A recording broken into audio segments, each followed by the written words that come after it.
त्र्यम्बकं यजामहे सुगन्धिं पुष्टिवर्धनम् उर्वारुकमिव बन्धनान् मृत्योर्मुक्षीयमामृतात्.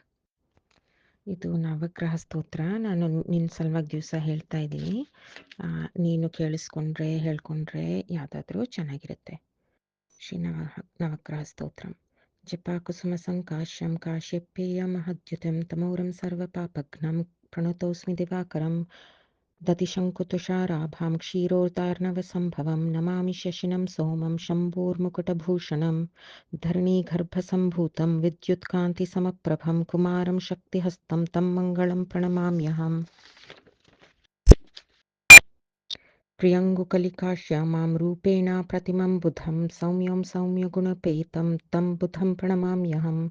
देवानां च ऋषीणां च गुरुकाञ्चनसन्निभं बुद्धिभूतं त्रिलोकेशं तं नमामि बृहस्पतिं. हिमङ्गुमृणालाभं दैत्यानां परमं गुरुं सर्वशास्त्रप्रवक्तारां भार्गवं प्रणमाम्यहं. नीलाञ्जनसमाभासं रविपुत्रं यमाग्रजं छायामार्ताण्डसम्भूतं तं नमामि शनैश्चरम्. अर्धकाया महावीर्या चन्द्रादित्या विमर्दनं सिंहिकागर्भसम्भूतं तं राहुं प्रणमाम्यहं. पलाशुपुष्पसङ्काशं तारकाग्रहमस्तकं रौद्रं रौद्रात्मकं घोरं तं केतुं प्रणमाम्यहम्. इति श्रीव्यासमुखेद्गीतं य पठेत् सुसमाहितः दिवा वा यदि वा रात्रौ विघ्नशान्तिर्भविष्यति. ಶ್ರೀಕೃಷ್ಣಾರ್ಪಣಮಸ್ತು. ಇದು ದುರ್ಗಾ ಸಪ್ತಶ್ಲೋಕಿ ಅಂತ ದುರ್ಗಾದೇವಿ ಮಂತ್ರ. ಓಂ ಅಸ್ಯ ಶ್ರೀ ದುರ್ಗಾ ಸಪ್ತಶ್ಲೋಕಿ ಸ್ತೋತ್ರ ಮಹಾಮಂತ್ರಸ್ಯ ನಾರಾಯಣ ಋಷಿಃ ಅನುಷ್ಠುಪ್ ಛಂದಃ ಶ್ರೀ ಮಹಾಕಾಳಿ ಮಹಾಲಕ್ಷ್ಮೀ ಮಹಾಸರಸ್ವತ್ಯೋ ದೇವತಾ ಶ್ರೀ ಜಗದಾಂಬ ಪ್ರೀತ್ಯರ್ಥೆ ಪಾಠೆ ವಿನಿಯೋಗಃ.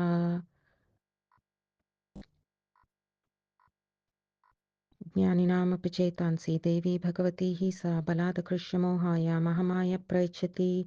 दुर्गे स्मृता हरसि भीतिमशेषजन्तुः स्वस्तै स्मृता मतिमतीव शुभां ददासि. दारिद्र्यदुःखभयहारिणी का त्वदन्या सर्वोपकारणाय सदार्धचित्ता. सर्वमङ्गलमाङ्गल्ये शिवे सर्वार्थसाधिके शरण्ये त्र्यम्बके देवी नारायणी नमोऽस्तु ते. शरणागतदीनार्तपरित्राणपरायणे सर्वस्यार्ति हरे देवी नारायणी नमोऽस्तु ते. सर्वस्वरूपे सर्वशे सर्वशक्तिसमन्विते भयभ्यस्त्राहिनो देवी दुर्गे देवी नमोऽस्तु ते. रोगानशेषानपहंसि तुष्टारुष्टातुकामान् सकलानभीष्टान् त्वमाश्रितानां न विपिन्नराणां त्वमाश्रित ह्याश्रयतां प्रयान्ति. सर्वबाधप्रशमनं त्रैलोक्यासिक्लेश्वरी एवमेव त्वया कार्यमस्मद्वैरिविनाशनम्. इति दुर्गासप्तश्लोकी सम्पूर्णं. श्रीकृष्णार्पणमस्तु.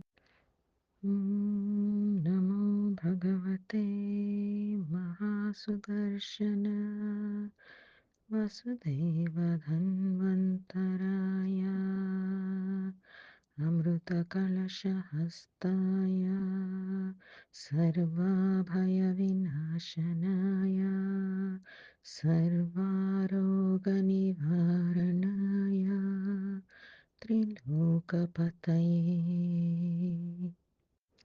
ॐ नमो भगवते महासुदर्शन वासुदेवधन्वन्तराय अमृतकलशहस्ताय सर्वभयविनाशनाय सर्वारोगनिवारणाय त्रिलोकपतये त्रिलोकनाथाय श्रीमहाविष्णुस्वरूप श्रीधन्वन्तरी स्वरूप औषधचक्रनारायणाय